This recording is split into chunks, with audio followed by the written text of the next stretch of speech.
I'd been waiting for even a slight break in the weather for over a week, and then on Sunday the 15th of December, I finally made the decision to go.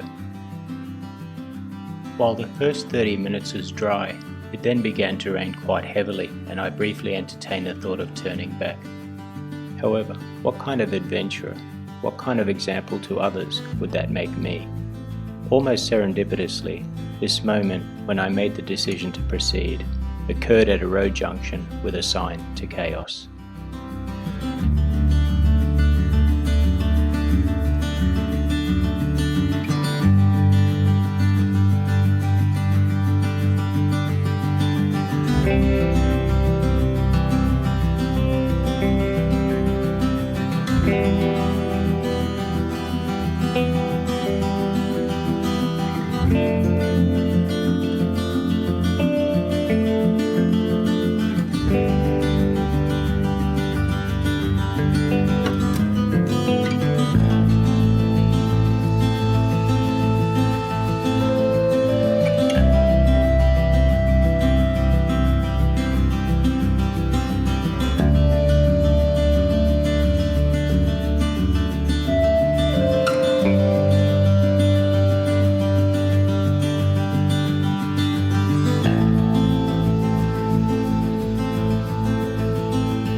With a longing heart, into the unknown I ride, my shadow falls long.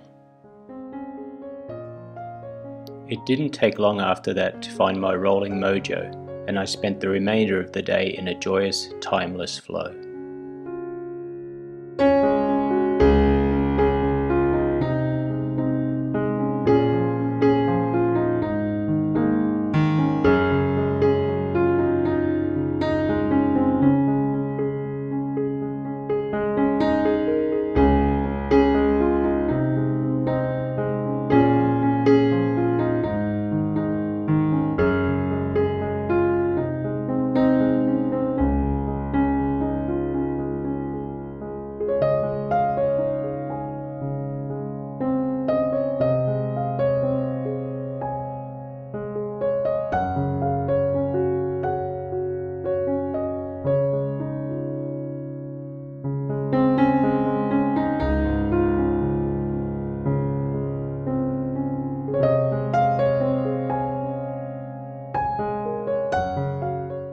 I was abruptly awakened from this magically calm state on my arrival at dusk at Olhos to realise that the camping ground was closed.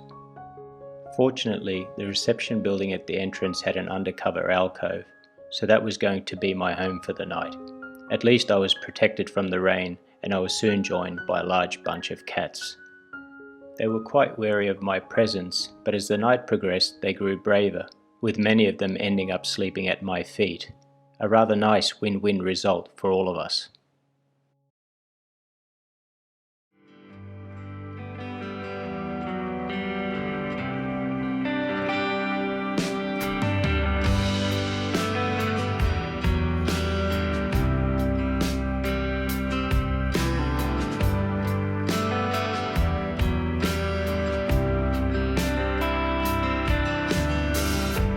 It rained much harder throughout the entire ride on the second day, but it hardly seemed to bother me now.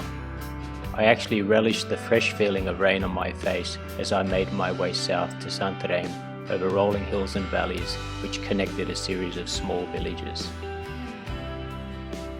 Upon arrival, I still had some time to explore the city before nightfall.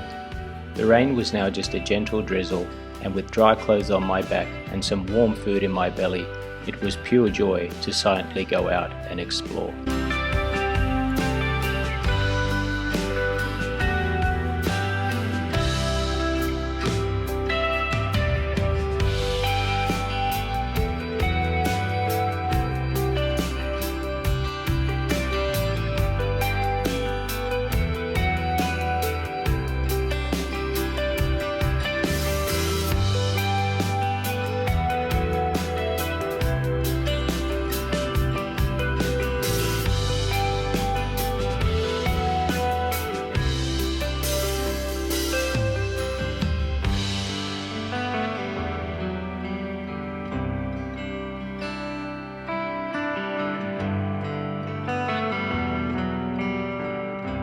In the evening, I enjoyed dinner at the hostel with a German couple who were in fact doing the Camino Portuguese.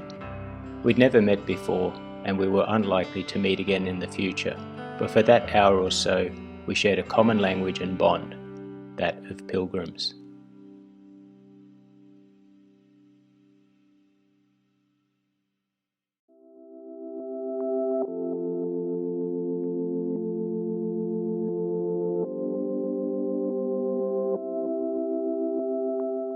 After sleeping with a bunch of stray cats on a cold concrete floor on the first night, and then riding in heavy rain for all of the second day, I awoke to glorious sunshine on this third morning. I'd visited Santarém before, but had not yet seen all of the best places. This time around, I found probably the best one of all, the Jardim das Portas do Sol, or Gardens of the Gateways of the Sun, with commanding views over the Rio Tejo and the plains beyond. What an awesome way to start the final day of leg 3 of my Tour de Portugal bike riding adventure.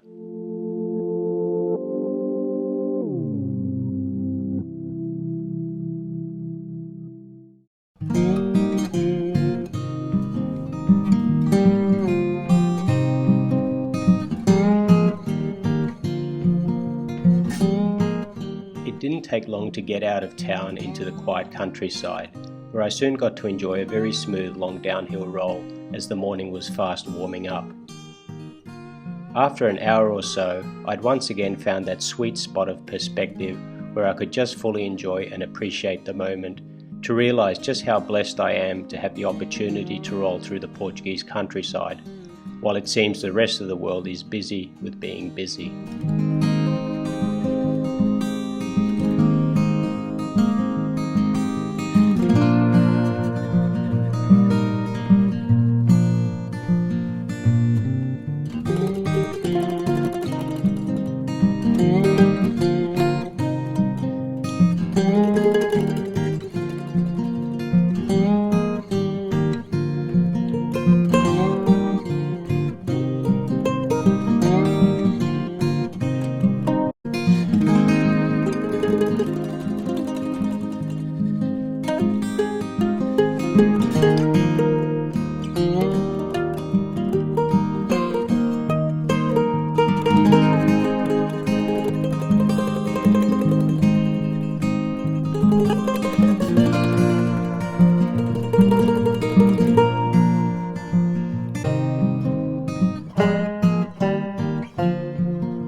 Some of the scenery gave me such a strong sense of deja vu, as if I was back home in Australia on a road trip in country New South Wales. The occasional scent of the many eucalyptus trees that have been planted in Portugal over the years certainly added to that feeling. It's funny how you start to think of the past, like about the things you did in your childhood, but it actually felt like I was recalling the memories of someone else's life. Yet, here I was in this moment. My life was right here, right now.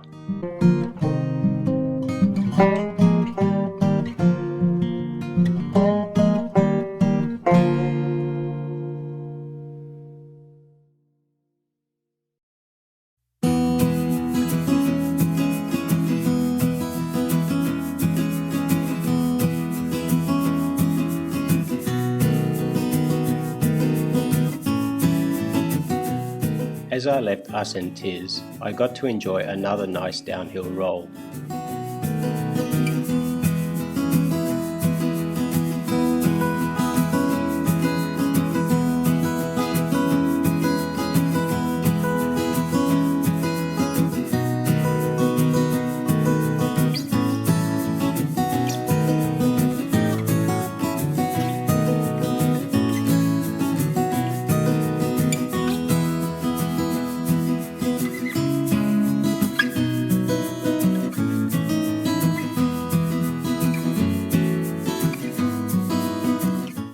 As the day progressed, I started to come across some animals, such as some playful horses,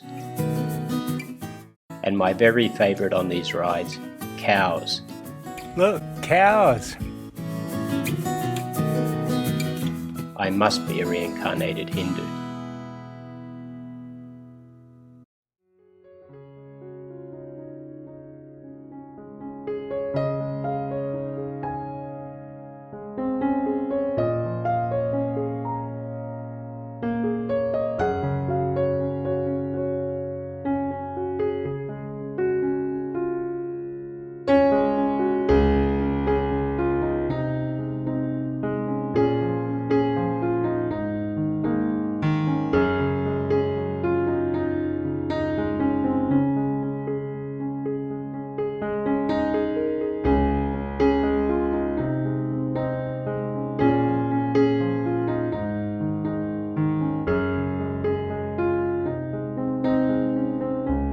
For the first few hours of the afternoon, I felt as if I was in a dreamy, trance-like state, one in which it seemed as if my mind was being relentlessly bombarded with flashes of all kinds of past memories, or then it was completely silent, where all I was conscious of was the passing scenery, the touch of the refreshing, cool breeze on my face, or the smell of the familiar eucalyptus. In this very moment, I had neither a desire or a need for anything else.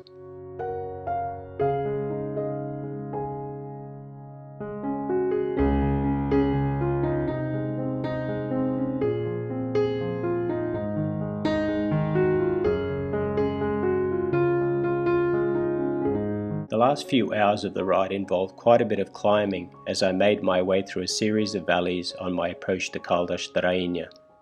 And while my physical energy level started to dwindle, I was otherwise fully mentally and spiritually lit up by having this chance to explore all these new places. The coffee and cake breaks in the local village cafes certainly didn't hurt either.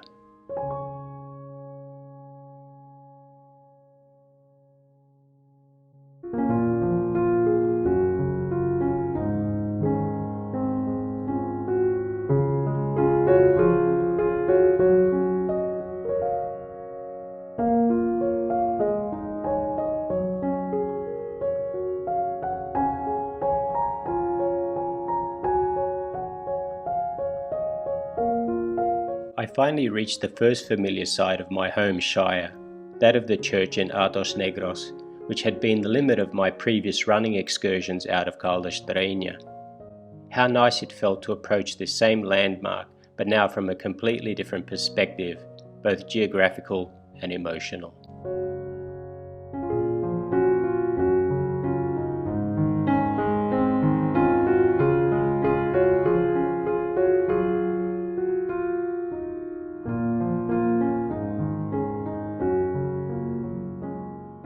As seems to now be usual for me when arriving at the end of a tour leg, I get the feeling that I don't want to stop, that I just don't want the feeling to end. However, I know it must, but that's also what makes me look forward so much to the next stage of the journey. Until then, I'll just have to close this current chapter off in the usual way with a big cold cerveja.